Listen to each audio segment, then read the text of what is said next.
Climbing 9B plus and becoming the 6th person to do it is like almost still unbelievable to me. I've not quite got over that yet. So on the rest of the trip, the first ascent I got was Furia de Habali, which is actually to the right of La Kapia, and I also think is about 9B, and in my opinion it's harder than La Kapia, but not like significantly harder. It's 4 new clips of climbing, and then it joins into Jungle Speed, the existing 80 plus 9A there. But the first 4 clips are just amazing, so it was really fun. And then the route to the left of Jungle Speed was also a project which I sent called Last Night, and I think grades in at about 9A. Again, it's a really hard one to grade like Jungle Speed, where it's essentially a one mover, and you know, either the move's going to be like desperate or you're going to be able to do it, so it's really hard to know like kind of where the line is. But it's a super cool route that finishes with a horrendous mantle over the top of the crag, and when I went up on the first attempt and I worked it, I didn't actually do the mantle. I couldn't work out the beta, and I just came down and I was like, oh, you know what, I'll sort it out later. And then, you know, next go broke the starting foot and fell off, and then pulled on again and went straight through the crux, and like found myself at the top thinking, oh no, I should have worked the mantle.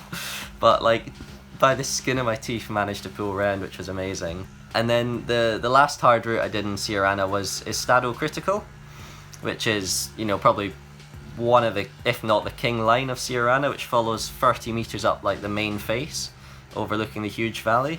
And for me, although it's only 9A, and I know holds are broken, so it is like considered full 9A now. In the past, people thought it was maybe 8C plus.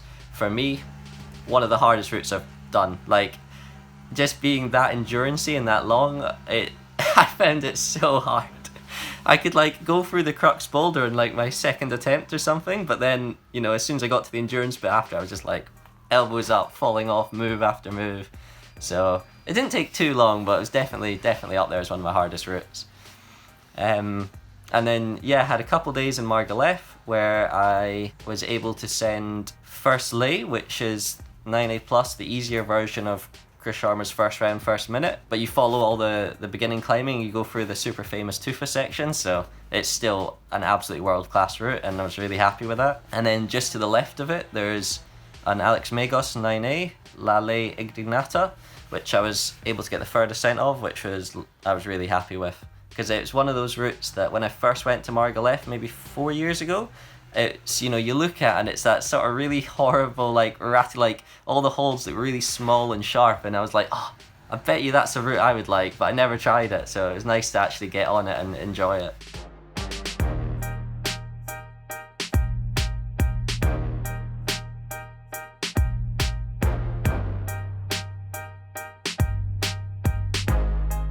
The last competition that I entered was the European Championships in Moscow in November, which was the last Olympic qualification event. I did super well and I was really happy with my performance. I managed to make the combined finals. I didn't qualify I didn't get the last slot, but there was only one slot and everyone was gunning for it, so it was always going to be tough. So after that, I basically, with the whole Tokyo cycle now being behind me, I wanted to take a bit of time, sort of reset, and instead of, you know, doing the sort of crazy comp style for a bit, I wanted to go back and focus on basics and just hard climbing and getting stronger, which was kind of, you know, a lot of the idea behind the trip. It gave me time to like reset and look into the future for, you know, Paris or the upcoming World Cup season, I suppose. Training for the competitions, I think the big thing is you're always training for climbing, whether you're training indoors or outdoors, and so both complement each other massively. You know, indoors you have a lot of holds and sort of styles that you don't maybe get so much outdoors, but they give you ideas as to how you might be able to like find new beta on an outdoor route and stuff like that. And you're still training, you know, still fingerboarding and all the strength stuff. So I find they kind of go hand in hand. Like when I was younger, going outdoors and starting to do rock when I was on the youth team made probably the biggest difference in my competition climbing. It just sort of changes your perspective on a lot of, well, just both of them I suppose change your perspective on the other. So for me, training wise, it's kind of crucial to mix.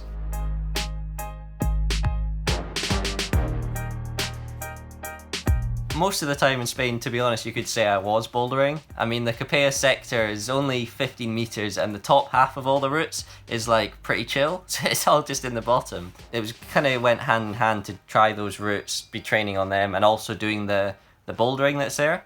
The majority of the hard boulders are up at a sector opened by Dave Graham back in 2003, where he sent the 8B plus by Bon there.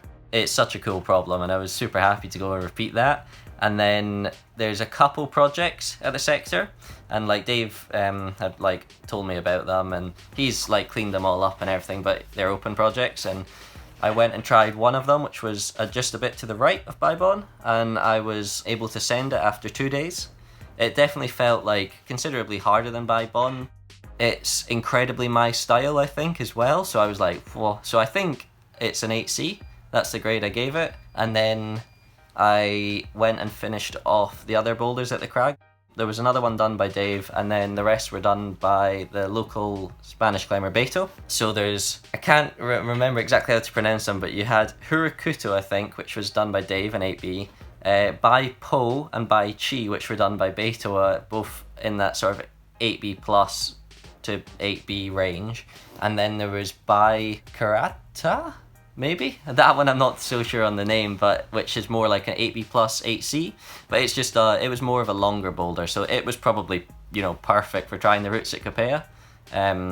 Really hard to grade because it's longer. For me, I thought it was desperate. I thought for sure 8C, but who knows?